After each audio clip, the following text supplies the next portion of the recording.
My name is Jamin Goecker. I'm a realtor in South Central Alaska, and my mission is to help you to build an intentional and significant legacy for yourself and your family by coaching you in real estate. And today, what I'm going to be doing is I'm going to be talking about one of the subjects I am most passionate about when it comes to helping people sell their properties, and that is, should we use a waiver of disclosure instead of filling out the regular disclosure that the state of Alaska provides for us? So for those of you who've looked into it before, you do know that filling out a waiver of disclosure is an option. And if you do so, in most cases, you're an idiot.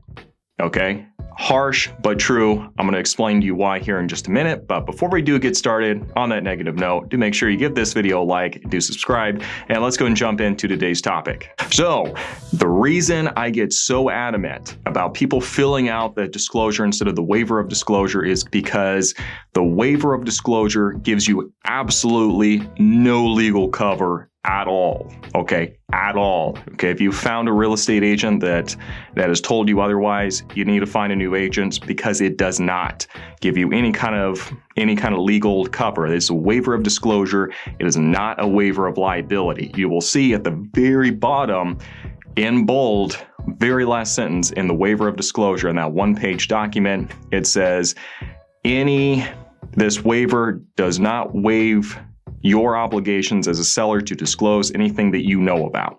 In other words, if you know about something with the property, then you are legally bound to disclose it, waiver or not. Okay, so where we really run into this is where we have people where they've rented it out for a year, rented their property out for years, maybe they haven't been in town. That's usually where we run into this. Or I've actually found this with flippers as well. And the reason that I still say, hey, no, absolutely not. And I'm afraid unless you fill that out, I'm not willing to take the legal liability of getting dragged to court with you. The reason that I would still say that is because even if you are out of town and someone else is managing it for you, have you not been receiving invoices and repairs and things that have needed to be done? And if you've lived there before, you especially need to fill that out, because if there is anything in that property that happens afterwards, like let's say the roof starts leaking or something happens with the furnace or the water heater or the boiler, and there's anything that the buyer can use to say that you knew about it ahead of time, you're going to be in a world of hurt because you have zero legal protection at that point. Whereas with the disclosure, as soon as you disclose, hey, the roof leaked at this time, at this year, it was repaired. As far as we know, it's not a problem anymore. As soon as they see that and they sign in the disclosure that they know about it,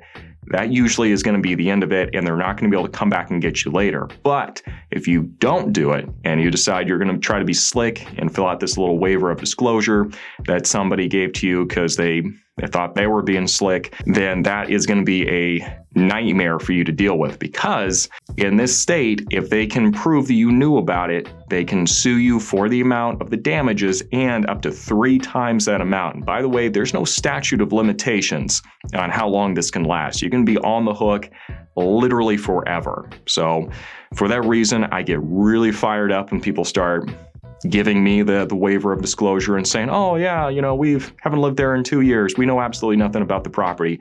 Whatever. That is not believable. And anyone advising their clients to do so, highly, highly ill-advised, and you're probably going to end up in a courtroom somewhere with absolutely no justification for your actions at all. So even if you've not been in the property in a long time, you still should fill out a disclosure. Just make sure you put in the notes section, hey, I have not lived here in this amount of time, and these are all to the best of my knowledge. And the actual disclosure provided by the state of Alaska, they do actually say in there, hey, the seller is going to fill this out to the best of their knowledge, and there are going to be some things that the seller may not know, and that's just accepted by everybody. That is in black and white on the disclosure, but feel free to put that in there in the little comment section as well. The disclosure is designed to be your friend. That is your get out of jail free card. When I'm trying to explain to people what should you put on the disclosure, what should you not, think of it this way: what do you not want to take the chance you could get sued on later when you're deciding if you want to put that on the disclosure?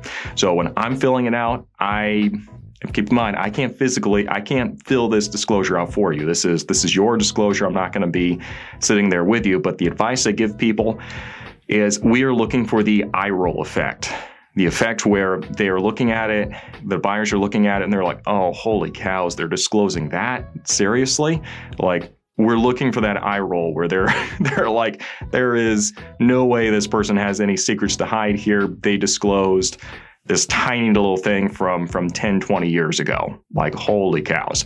We're going for that eye roll because that is going to create a lot of trust, and that is going to be your best get a jail-free card later. So that is why I get so adamant about it. Now, there are certain very select instances where the waiver of disclosure is applicable and where it was actually designed to provide. So I'm going to be talking about that in just a minute. But for those of you who have been watching for a while, you do know that I have a seller guide that I provide for people who are considering getting their property onto the market. So make sure that you do reach out to me down below if you'd like to get a copy of that on my website, and just put in the little comment section seller guide so I know what it is that I need to send you. And let's go and talk about specifically what form or in what scenarios the waiver of disclosure was designed to help with. So it is not designed for out-of-state property owners who've just been renting it out. It was not designed for flippers. For crying out loud, you've crawled over every inch of this property. Don't expect anyone to believe for a second you don't know anything about this property. And it was certainly not designed for property owners who are just feeling lazy and don't feel like filling out the 7-page disclosure and just filling out like a 1-page thing. It was not designed for any of that. What it was designed for is for banks or foreclosing on properties. Okay, so it's an institution. There's no way they know really anything about this property. Okay, that's understandable. The second scenario where this might come into play is if you are coming into an inheritance with the property. Like, let's say you have a family member who passes away and you inherit it. You might not know anything about the property, and the waiver of disclosure might be applicable in that instance. So I say might because if it is, let's say it's your parents' place and you lived there for a number of years, or you've been helping them with the maintenance over the years, I still would say, even in that instance, probably a bad idea to be using the waiver of disclosure, because if you know anything about the property, just with the experience that you've had, I would still fill it out and make sure that you disclose as much as you can, because again, the bottom sentence on the waiver of disclosure will come back to haunt you, and it could come back to bite you, because it says, if you know anything, this waiver does not excuse you from having to disclose these things and does not remove your legal obligation to disclose anything that you know. So if you know anything, you see something, you say something. Okay, that's kind of the rule there. So really, it's only for foreclosures, sometimes for these out-of-state hedge fund investors. We really don't get a whole lot of those up here, so it's really not applicable. So you can see the waiver of disclosure really is a very, very, very narrow demographic of people who should be using it. So if I see it and I'm representing the buyers, I just explain to them, hey, this waiver of disclosure is not a waiver of liability. I don't like it. But essentially, the seller is giving us a free pass to come back at them later, because they're not filling out the disclosure when they clearly know something about the property. So that's best case scenario. Worst case scenario, we decide to just avoid that property altogether because they're not shooting straight with us.